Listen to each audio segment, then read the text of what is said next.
Good evening. Soaring, emotional, and sometimes tinged with anger. But at its core, the funeral here today for George Floyd was about celebrating a life that will now forever symbolize the fight for equal justice.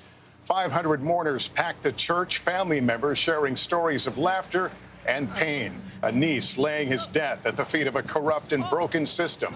Floyd's casket lifted above mourners as it was carried from the church, while along the procession route to his final resting place, strangers stood in the searing heat to say farewell to a man they only knew in death. Before his death sparked a global movement, the name George Floyd meant so much to so many in his hometown of Houston. His aunt. The world knows George Floyd. I know Perry Jr. His sister. I'm gonna miss my brother a whole lot, and I thank God for giving me my own personal Superman. And his friends. So when the family came to me and asked me, did you go speak? I will speak. I will keep on speaking. I will fight. I will fight. I will fight. Because I've been fighting for them, and I will keep on fighting for them. Though the storms keep on raging. A final goodbye to the man they called Big Floyd. His life mattered. All our lives matter. Black lives matter. His death would not be in vain. What's his name? After a week of commemorations, hundreds today packing into Fountain of Praise Church, masks on. The city George Floyd loved, pouring out its love for him. George Floyd's niece, and I can breathe. Long as I'm breathing, justice will be served. And so many reminders of what George Floyd's name now means to those who never met him, prompting calls for justice, to defund the police, to reform police departments. He changed the world. George Floyd changed the world. And we're going to make the world know that he made a difference. Houston Mayor Sylvester Turner announcing he'd signed an executive order banning chokeholds. We honor him not because he was perfect, but we honor him today because when he took his last breath, the rest of us will now be able to breathe. And calls for more changes from Reverend Al Sharpton. This is the beginning of the fight.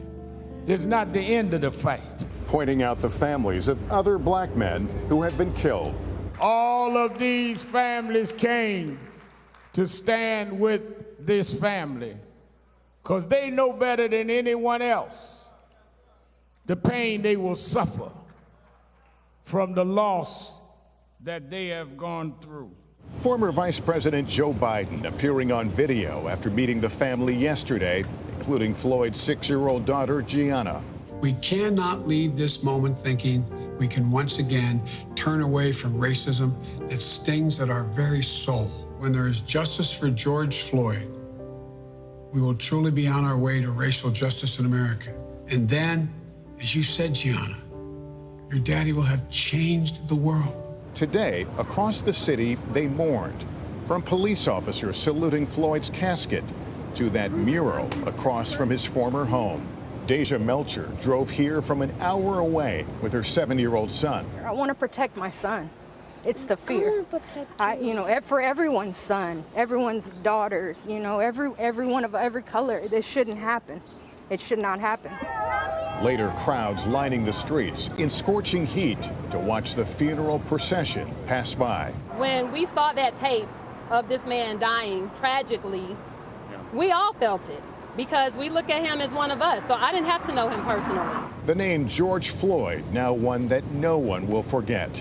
This afternoon, Floyd's gold casket traveling its final mile to the cemetery in a white horse-drawn carriage, provided by a local black-owned business for free. It's about how he was treated.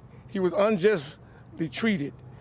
And in America, it's a sad day. How do I? 15 days after Floyd's final moments, when he cried out for his mother, tonight he will be laid to rest by her side.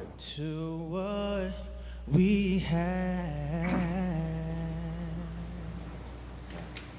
It was a powerful and emotional day in Houston, inside and outside the church, certainly for the family and the entire country. Much of what we saw here today was a call to action.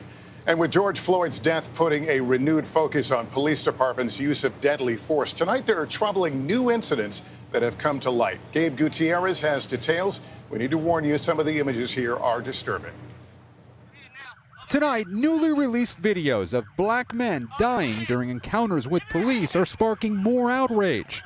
New Jersey's Attorney General says this dash cam video shows 28-year-old Maurice Gordon being pulled over for speeding last month. After 20 minutes of sitting in the patrol car, he appears to leave and struggle with the state trooper, who eventually shoots him 6 times. Authorities say Gordon twice tried to get behind the wheel of the trooper's car, and the troopers' union says he only used force as a last resort, fearing for his life. Gordon's mother is distraught. It's just difficult to watch. An investigation is underway. The trooper is now on administrative leave. It is a reminder that the implicit bias in the best case and racism in the worst case is still involved in almost all police interactions with people of color. In Austin, Texas, our affiliate KXAN obtained police body camera footage from an arrest in March 2019. The incident also filmed but never aired by the reality show Live PD. Investigators say 40-year-old Javier Ambler led sheriff's deputies on a chase. While being handcuffed and tasered, he's heard saying, "I can't breathe," multiple times.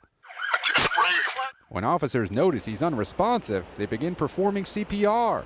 Ambler later died. An internal affairs review concluded the deputies followed guidelines. That incident is also under investigation. Somebody that is guilty of not dimming their headlights just shouldn't end up getting a death sentence. The videos come more than 2 weeks after George Floyd's death, which is prompting sweeping changes to the Minneapolis Police Department. After a veto-proof majority of the city council here agreed to disband the department and rebuild it with more of a focus on community-based policing, the mayor says the biggest roadblock to change is the police union. We also need the ability to properly terminate and discipline officers who have not lived up to those ideals. No response from the Minneapolis Police Union. Across the country, police unions have aggressively fought to protect the rights of their members accused of misconduct. Does it make sense to defund police? No, not at all.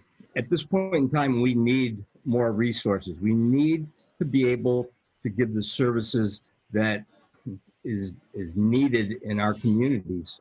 Here in Minneapolis, city council members have banned police chokeholds and say they're planning other changes. Lester? Gabe Gutierrez tonight, thank you. And as George Floyd's family prepared to lay him to rest, President Trump spent part of his morning tweeting a baseless conspiracy theory about an elderly protester seen shoved to the ground by police. NBC's Kristen Welker is at the White House with that. While the nation mourned George Floyd today, President Trump sparked outrage, tweeting out a baseless conspiracy theory about this viral video, showing the moment Buffalo police knocked down and critically injured a protester, 75-year-old Martin Gugino. The president cited a report by a far-right news outlet writing, "Buffalo protester shoved by police could be an Antifa provocateur. I watched. He fell harder than was pushed. Was aiming scanner. Could be a setup." Antifa stands for anti-fascist and usually describes radical leftists who can sometimes be militant. There is no evidence to back up the report the president cited, which is from a man who has also done stories for a Russian propaganda outlet that U.S. intelligence said tried to meddle in the 2016 election. In fact, there's a lot of evidence to contradict the president's tweet. Gugino is known as a longtime peace protester and said in a statement today, quote, "No comment other than Black Lives Matter. Just out of the ICU, should recover eventually. Thanks." His friends have described him publicly as a gentle person, and his lawyer tells NBC News today he is also a typical Western New Yorker who loves his family. New York's Democratic Governor Andrew Cuomo with a scathing response. If he ever feels a moment of decency, he should apologize for that tweet. Show some decency. Show some humanity. Show some fairness. And on Capitol Hill, many of the president's Republican allies refused to comment. But his GOP detractors didn't hold back. Yeah, I saw the tweet. It was a shocking thing to say, and I won't dignify it with any further comment. Tonight, the White House Chief of Staff pressed.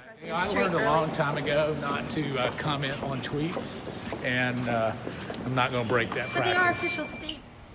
The two officers involved in the Buffalo incident have been charged with assault. As for Gugino, his lawyer says he's out of the ICU, but still in the hospital.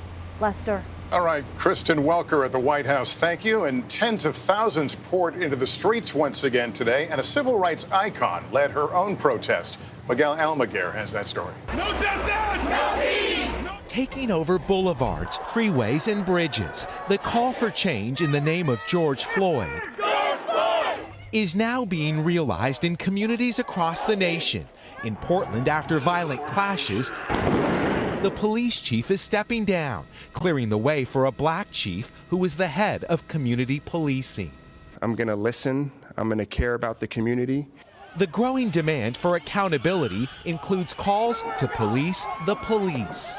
Not one officer tried to help me. The New York cop who shoved a demonstrator to the ground cursing at her during a protest against police brutality was charged today with misdemeanor assault, harassment, and menacing, a rare step but likely not the last officer to face charges for abusing their power.